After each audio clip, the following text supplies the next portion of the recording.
Alright guys, we are now at the business end of this championship season, and in today's video we're going to be revisiting the bookmakers odds. I've gone ahead and formulated the championship table and what that would look like at the end of the season based on the current relegation and promotion odds. As always, do leave a like on today's video if you do go on to enjoy. Some interesting shouts in here in terms of the favourites. But without any further ado, let's jump into it. And so going off the bookies odds right now, Blackpool are the favourites for relegation, and as things stand, I think I'd have to agree with that.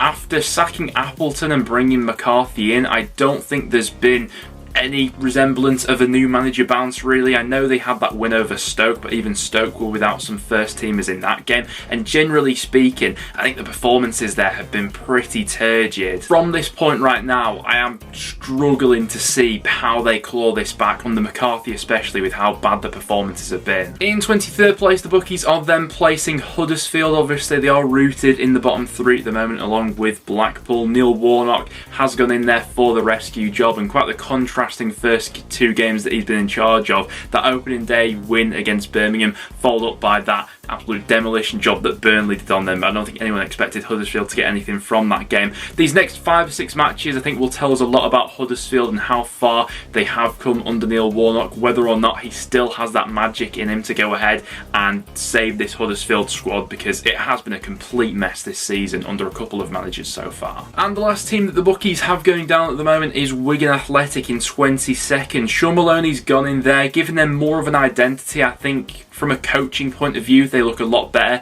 structurally, defensively, but that lack of goals since Maloney's been in there has been a major issue, and especially a lack of goals down at the bottom of the championship that definitely can come up to cost you. Obviously he has massively improved that defensive record, but whether or not Wigan have enough firepower and actual quality within that squad to go ahead and get over the line, the bookies don't think so at the moment. Then just avoiding the drop they have Rotherham in 21st place. Interesting, obviously Rotherham, despite having more points than all three of those that are below them, and Cardiff at the moment, the bookies do have Rotherham in 21st place at the moment. Now, when we did the relegation video looking into the underlying numbers of each of these relegation candidates at the moment, Rotherham came out on the bottom of a hell of a lot of metrics, but I think their January business helped them quite a bit, added a little bit more championship quality, and Johansson in there consistently digs them out. In 20th at the moment we've then got Cardiff. Lack of goals has been a major issue, not been helped by the Callum Robinson situation, but going off their odds, of the bottom 5 right now, Cardiff do have the best chances of survival going off the latest bookmakers odds. There's been, I'm sure, quite a few worried Cardiff fans in there this season, but since Sabri Lamucci has been in, there has been, I suppose, more of a competitive edge about them. In 19th place we then got Birmingham. I think these next few weeks will tell us quite a lot about Birmingham. They've been on a massive slide after what was a fairly promising first few months of the season under John Eustace. It looked like they may challenge for quite a respectable mid-table finish. Hasn't been the case since the turn of the year. They've been on a really torrid run of form, and I wouldn't be surprised to see them getting sucked into it. And pretty much the same can be said about QPR as well. They're in 18th at the moment, going off the bookies odds for the end of the season. Gareth Ainsworth losing his first game in charge against Rovers were some positive signs, but I think he now realises the magnitude of the job that he's walking into. Statistically, since Beale's left, QPR have been one of the worst teams in the championship in terms of the underlying numbers and the points they've got on the board, and the only saving grace for QPR is the fact that they were quite good in those first few months under Beale, and that's just about keeping them away from this relegation battle. Coming in 17th place we then have Hull, who have been on a little bit of a slide themselves recently. It was a really good impact that Liam Rossini had when he first came in at Hull, sorted out their defensive record, they were scoring goals at a reasonable rate, but they seem to have dried up recently and they have been conceding 1 or 2 more goals than usual. Obviously they went on that brilliant run originally under Rossini and maybe even thought they could challenge for a late spot in the playoffs. I don't think that'll be the case this season, but don't see them going down either. And now I suppose we are getting well ingrained into those sides who are just in limbo at the moment, who I don't see challenging for a top 6 spot, but as well as that, I don't see going down this season. Reading find themselves well ingrained in that mould at the moment, generally struggled on the road this season, but their home form has been consistent enough to keep them well away from a relegation battle this season. I think that their latest win over Blackpool probably showed the quality difference between this Reading side at the moment and a side who is fighting for their lives in Blackpool. Coming in 15th place, the bookies then have Stoke. A little bit surprised that they were so high up, to be honest. I think if I were to do my predictions right now, I'd probably have the likes of Reading, Hull above them as things stand, but Stoke have been a really tricky one to put your finger on all year. They are capable of turning it on. Had a fairly positive January transfer window with some of the additions that they made, especially on loan for that squad for the remainder of the season, but it still feels like Neil hasn't quite cracked the formula. In 14th place we have Bristol City. I'm fascinated to see how long this unbeaten run in the Championship in particular can go on for this Bristol City side. They're on a tremendous run at the moment, albeit they've not really been able to make that much ground up on the teams who are in the top 6 at the moment, who there is quite a massive gap between those sorts of teams and a side like Bristol City at the moment. But if they carry on playing the way they are at the moment, I wouldn't be surprised with maybe a top half finish. 13th place we then have my side, Preston North End, and it's around about where I think we'll be this season. Watching us on the eye, I actually think this has been one of the most disappointing seasons I've seen from a North End perspective in terms of the overall package, the football we've been playing this season and things along those lines. But we're nowhere near a relegation battle. I don't think we're anywhere near ready to compete for a place in the top 6 either, so anywhere around this region of the table I think is realistic. Swansea have really struggled to establish any sort of consistency in this second half of the season under Martin, but despite that the bookies have them in 12th at the moment in terms of their league finish at the end of the season. Swansea, another one of those sides where I don't think they have enough consistency about them to challenge for a place in the top 6 this season, but already have enough points on the board where I don't think they'll be having any relegation fears or anything like that. So another side, and probably the last of the teams at the moment that are in limbo in this part of the table. From 11th upwards, I think we're getting into the actual playoff chasers here. In 11th place, the bookies have got Sunderland at the moment. I do think they are still in the playoff picture. They have lost a little bit of ground on the top 6 recently, having lost back-to-back matches, but 4 points they're off at the moment. What's gonna hold them back, I think, is really that Ross Stewart injury and the fact that they didn't get another forward in that quite similar mould. You know, had they kept Ellis Sims around, they then had Geldhart to go ahead and supplement him, I think there would have been every chance this Sunderland side could have got and gotten snuck into that top 6. There's still every chance. I think they've still got it in them to go on a really good run. They've got a good young group of players at the moment, but maybe just lacking a little bit at the top end of the pitch. I'm in a similar sort of boat for Coventry at the moment as I am with Sunderland as well. Definitely have it in them to go on a good run, play really nice, attractive brand of football, have that, you know,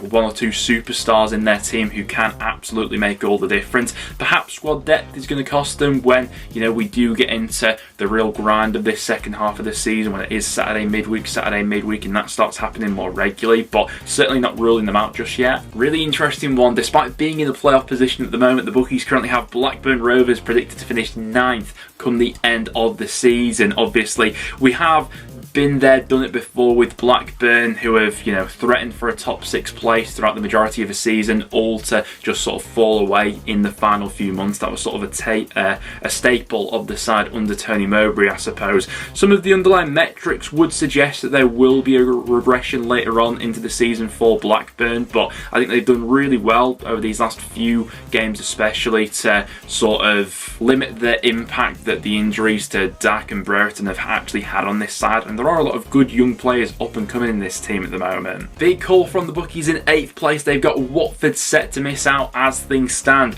The reason why it's so hard to predict Watford is because if we are in a stage where it's looking like they will miss out on the top 6 with, you know, a month or two to go until the end of the season, I'm in no doubts that they will be that brutal where they will just go ahead and sack Slaven Bilic, appoint someone else, and there's every chance that they have that bounce then to go ahead and get them over the line into the top 6. They've got the players in there to go ahead and do so. Injuries haven't helped them this season. It just feels like the overall cohesive system isn't quite as tight-knit as some of the other sides who are predicted to finish above them at the moment. Another big shout in here because the bookies also have West Brom just missing out on the top 6. I think these top 8 or 9 especially are really difficult to place an order in on at the moment, because come the end of the season I think this will be the closest part of the table. I think there's every chance that the relegation picture may maybe is wrapped up with a week or two to go. Certainly think that'll be the case with the automatic promotion picture, but the playoffs I think will go down to the final day, and I still think there'll be several clubs active who could go ahead and sneak in there. It was a brilliant win for West Brom over the weekend,